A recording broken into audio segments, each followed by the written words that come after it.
O profeta Eliseu foi sucessor do profeta Elias. Ambos profetizaram em Israel, Reino do Norte, onde a condição espiritual era deplorável. Às vezes alguém pensa o seguinte: eu estou numa igreja onde as coisas estão tão ruins, o que eu faço? Eu vou procurar uma igreja melhor?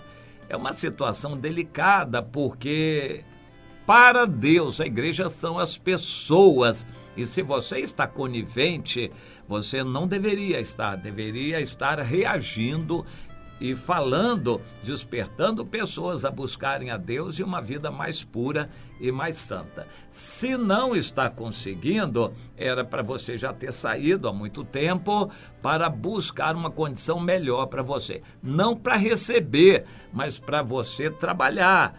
Porque há muita gente querendo uma igreja boa para assistir e receber. O plano de Deus é que você seja igreja, que você sirva, trabalhe na obra de Deus, que você faça algo em benefício dos outros. A igreja não é para você receber, é para você trabalhar. Por isso você tem que se membrar. E aí uma série de coisas precisam acontecer. Não estão acontecendo? Tem coisa errada.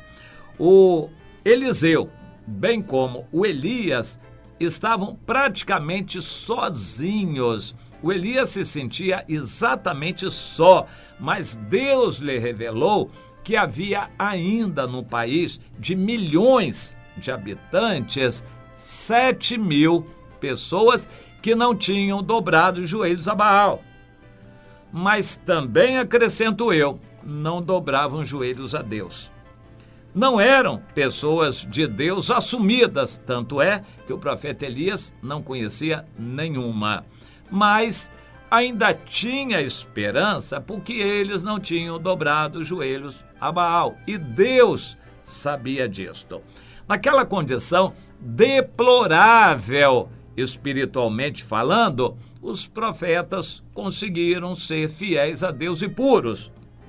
O ambiente era difícil. O Eliseu também estava cercado por pessoas interesseiras, carnais, que viviam no pecado, que não eram fiéis a Deus. No entanto, ele se manteve fiel a Deus e pôde incentivar as escolas de profetas, um ambiente onde, no máximo, uma centena, menos do que isso, em cada lugar, uma centena de pessoas se reunia para buscar a Deus e eram treinados para serem profetas também. Escola de profetas. Isso começou, na verdade, lá em Ramá, daí o nome Ramá, onde Samuel morava, e começou a escola de profetas. O Eliseu deu todo o apoio a este movimento de formação de profetas fiéis e dedicados a Deus. Mas mesmo entre esses havia muita gente carnal, interesseira, e isso vai haver sempre. Onde estiver o ser humano, ali vai haver o germe do pecado. E no meio da família de Deus, em qualquer lugar, qualquer expressão da igreja, ali vai haver interesses, pecados e todo tipo de deformação, e isso tudo vai, de certa forma, tentar travar e atrapalhar o movimento do Espírito de Deus. Mas Deus sabe disto, levanta obreiros, e o Eliseu sabia disto.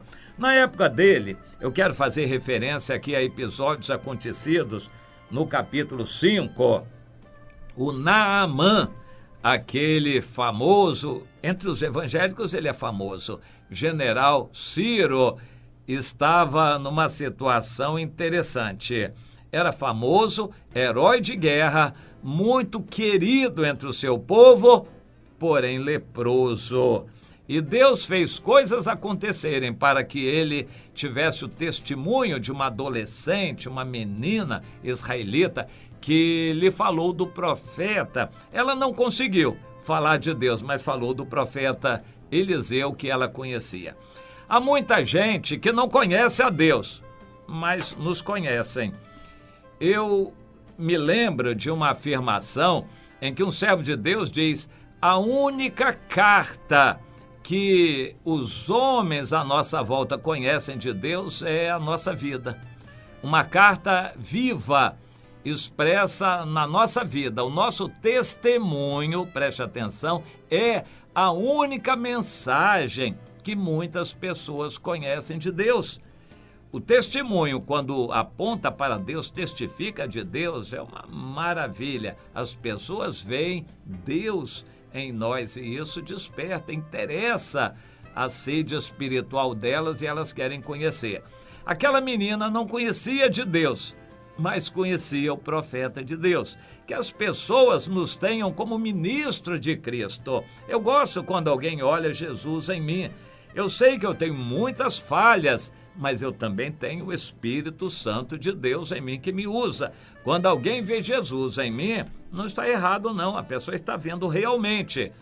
Ela não está vendo minhas falhas, mas está vendo Jesus em mim. Aquela menina adolescente não conhecia a Deus, mas conhecia o profeta de Deus. E isto ela pôde testificar e recomendou para a mulher do Naamã, porque ela não falava diretamente com o Naamã, ela falou com a mulher do Naamã sobre a possibilidade de o profeta curar o Naamã. A mulher contou para o Naamã gostou, contou para o rei, pediu permissão, o rei deu permissão, autorização e enviou uma tropa com ele, com o Naamã, para se dirigirem ao rei de Israel. O endereço foi errado. Aquela comitiva foi para o rei de Israel, que não tinha nada de Deus. Mas Deus não deixou de agir e despertou o profeta, que imediatamente mandou um recado para o rei. Ele não podia perder tempo, para que o rei deixasse o Naamã vir a ele. E então ele o restauraria da sua lepra, curaria a lepra daquele Naamã. Isso aconteceu e no final nós vemos uma conversão bonita do Naamã. O Naamã teria que voltar para a sua pátria, para o seu trabalho, para a companhia do rei, mas o coração dele seria todo do Senhor. Nós vivemos uma época muito interessante. A igreja precisa de uma expressão visível. Os crentes se reúnem, mas hoje existem muitos lugares do mundo onde os crentes não podem se reunir livremente. Eles têm que se reunir escondidos ou nem se reunir. Há países como na China, em que nos últimos anos, debaixo do comunismo, os cristãos se reuniam escondidos, a mesma coisa que faziam os cristãos da Rússia comunista. Mas na Coreia do Norte, nem isto mais é possível. Os cristãos não podem se reunir, porque qualquer denúncia, qualquer coisa que aconteça, é pena de morte. A mesma coisa tem acontecido em muitos países muçulmanos. No entanto, mesmo sem estarem visivelmente membrados numa igreja, muita gente está se convertendo e sendo cristãos de uma ligação virtual. Nós vamos procurar entender isso em nossos dias. Devido a limitações, muitas pessoas vão ser como que agentes secretos, vão estar crendo no Senhor, embora distantes da igreja. Segundo as estatísticas, isso já deve estar por volta de 20% dos crentes brasileiros e 25% dos crentes americanos, que são crentes no seu coração por convicção, mas não se membram a igreja nenhuma. Circunstâncias, a insegurança, medo, escândalos da igreja, má condução de igreja, tudo isso tem espantado membros que continuam no seu coração crendo em Deus onde estão, mas eles não conseguem se ligar à igreja. É um um dos muitos problemas dos últimos tempos em que o amor se esfriaria de quase todos. Você lembra quem falou isso na Bíblia? Pois é, nós vivemos época difícil em que os Naamãs estão lá na Síria, mas com o coração no Senhor. Existe gente que está lá no terreiro de Umbanda, mas o coração está no Senhor. Existe pessoa que está lá no meio da política, está lá num ambiente difícil e longe dos irmãos, mas o seu coração é de Deus. E o trabalho do Espírito Santo nesses últimos tempos é arregimentar essa gente toda. E diz uma parábola muito linda de Jesus no capítulo 24 de Mateus, que quando vier o Filho do Homem, vai haver um som forte, um clangor de trombeta muito forte, e o Senhor vai enviar os seus anjos para os 4 cantos da terra e vai reunir os seus escolhidos. Vai separar as ovelhas dos cabritos, dos bodes, aqueles que são do Senhor e os que não são. Eles estão espalhados, mas o Senhor vai reuni-los na sua segunda vinda. Aleluia. Você entende isso? Cristãos há espalhados, e não é para se concentrarem, porque quando se concentra muito crente num lugar só, vai fermentar pecado, vaidade, carnalidade, e os Geazis vão aparecer. Eu quero falar agora do Geazi. Nem tudo eram flores no ministério do Eliseu. Neste capítulo 5 de Reis, de 2 Reis, nós encontramos essa história triste do Geazi, que era um crente com um coração falso. Ele cria em Deus e o coração dele estava no dinheiro. Você conhece alguém assim, alguma igreja assim, que prega Jesus, mas o coração está no dinheiro? Bom, não precisa falar mais nada. O Geazi era assim, estava com Eliseu, conhecia Deus, servia o Eliseu, mas o coração dele, de pobre, estava ansiando por proveitos e riquezas. Depois, na revelação, o Eliseu contou isto, que o coração dele, do Geazi, que era o funcionário de Eliseu, era o secretário, o ajudante de Eliseu, o coração dele só ambicionava lucro. Ele estava querendo usar a obra de Deus para comprar bens materiais, casa, propriedades, fazenda, servos e servas, gado. O coração dele ambicionava lucro. E isto, infelizmente, está se multiplicando no meio evangélico nosso. Denominações estão se formando em torno do dinheiro. Eles precisam da mídia, pagam caro pela mídia para prometer maravilhas, atraindo pessoas, porque eles querem dinheiro das pessoas e o que o dinheiro pode trazer. Não é raro haver denúncias de superpastores morando em mansões, andando de aviões particulares e helicópteros.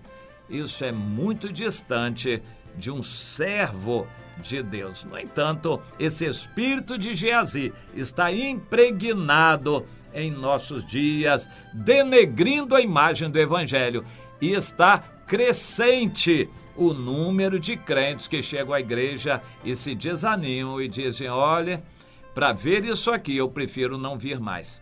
Para estar numa igreja, para assistir tudo isso triste que eu estou vendo, eu acho que é melhor eu ficar em casa.